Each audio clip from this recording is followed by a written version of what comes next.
dalam eksplorasi zona alam. Dalam menciptakan tari yang terinspirasi dari alam, beberapa teknik dasar dapat digunakan. Yang pertama, gerakan mengalir.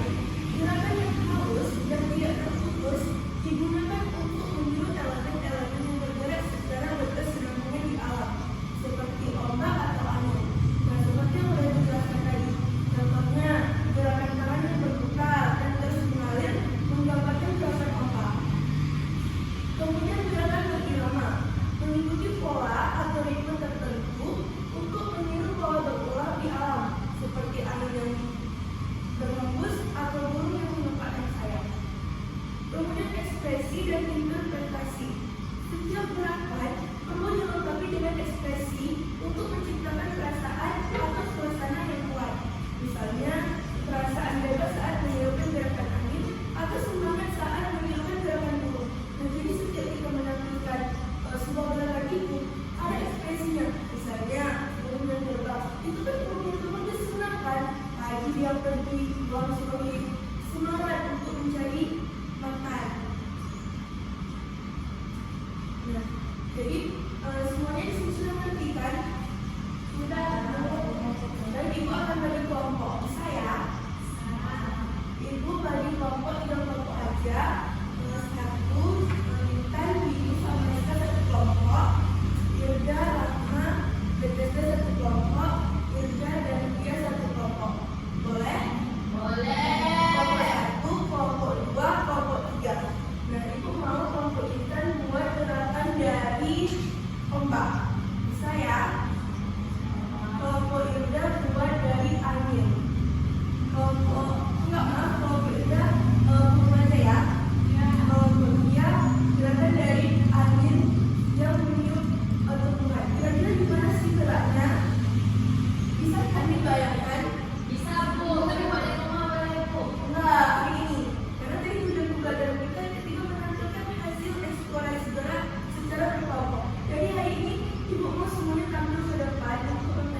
pertama,